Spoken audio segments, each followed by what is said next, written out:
Magandang gabi po sa ating lahat. At sa mga ate, ako, mga pamangkin. Maraming salamat po sa binigay ng Panginoon na nakikita tayo mga magpipinsan, pamangkin.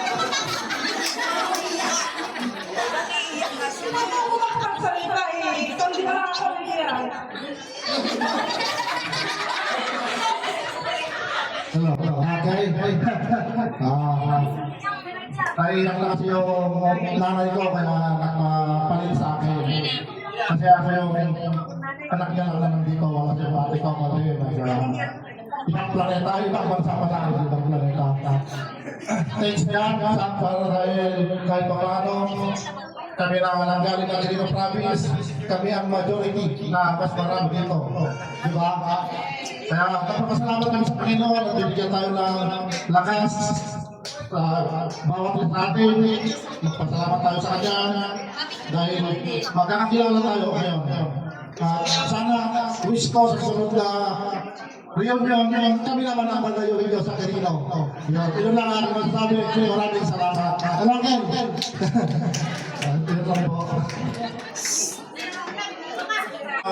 Anak ni Lolo Sinto. Sinto lang po ang pangalan. Wala po hindi kami Sinto. Ang pangalan po ni Lolo Sinto. Lolo Sinto, ang aming ina. Si Aida Pasinola Montilio. Pangalawa, si Mami Marlene Pasinola Rosano. Pangatlo, si Angel Remy Renato Pasinola Senior. Pang-apat, si Ate Cara Pasinola Rodriguez. Pang-lima, si Ate Pila Pasinola Magyaga. Pang-anim, si Roger Pasinola. Pang-bunso, si Alex Pasinola. Yun, ganun yun. Magkakabihan tayo kung mapakilala ko lahat. Kaya yun lang, mga anak nila, pinakilala ko. Ay, pakilala pa lahat. Makakilala yung mga pangalan nila. Ay, nanay, ako lang po ang mayroon ng aking nag-iisang asawa. Ako po si Tiyan at ang aking nag-iisang asawa si Lourdes. At may nag-iisang ako na naisama, anak ni Ate Gerlin, si Laika Faye. Yan po. Tapos kay Mami Marlene ako naman, siya po si Mami Marlene, ito asawa, ang kanyang anak at panganay sa Israel, asawa niya si Joy, at ang anak niyang malaki, si Asya.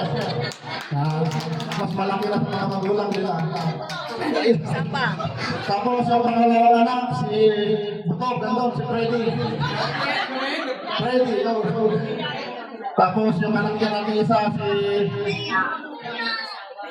yung anak niya nag-iisa, ayun ang asawa niya si Josita. Tapos yung anak niya nag-iisa, si Josita, yung panganay, si Altea.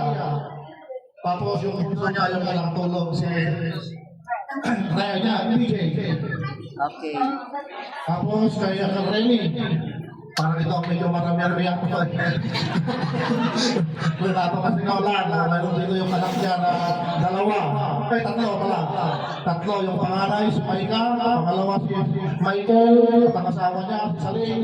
Tapos, yun lang kasi yung nangalang ng bala niya. Tapos yung apo niya si Sander. Tapos ito si Bunso, si Goblin. Tapos kaya Diaso, orang tag-isa, dalaga. Nanti orang. Yung mga po, humingi ng dispensa, kaya rin orang kasi wala yung mga alam niya kasi ako, busy po sila, yung iba po sa trabaho, hindi po sila makalis. Kaya ako na po ang humingi ng pasensya kung wala yung mga anak niya. Tapos yung isa si Ate Divina. Yan, ang pinakapit kapatid ng aking ina. Meron ang kanyang anak si Ariel. Tapos yung lalaki si Yetrix. Tapos si Jessica. Ang dalawang apo niya si Sian at Sion. Tapos ako na rin po ang humingi ng dispensa sa anak niya kasi po kolehiyo. Wala pa po, hindi pa po sila para bakasyon, may klase po, kaya hindi ko nakasama. Yung nag-isang anak niya, si Buni. Tapos, Uncle Roger, ito na naman po. Uncle Roger, mayroon din yung nag-isang gwapo ang anak niya. Hindi namin alam kung gwapo o sexy. Si Ray Allen, kamuyong ni Mingo. Diba? Kamuyong ni Mingo yan. Tapos, yung asawa niya, nasa ibang bansa, kaya hindi ko nakasama. Tapos, yung Alex, ang asawa niya si Auntie Maria. May Maria na naman kami, pangalawang Maria na yan. Tapos, yung anak nila, nakatulong si, alam mo, ay Kyrie. Tapos yung anak niya po, na panganay na babae, hindi po rin nakasama kasi po sa boss nila po sumama. Kaya wala tapo yung mga tao. Kaya okay lang talaga. Doon naghanda at nagpirap na para magpo ang ating clan na ito. Maraming salamat. Mabuhay po tayo lahat. Pasigaw lang ulang. Mabuhay! Di ba? Kung tutusin, kahit malayo, hindi na kaya. Kaya lang, magpapakilala ang bawat isa sa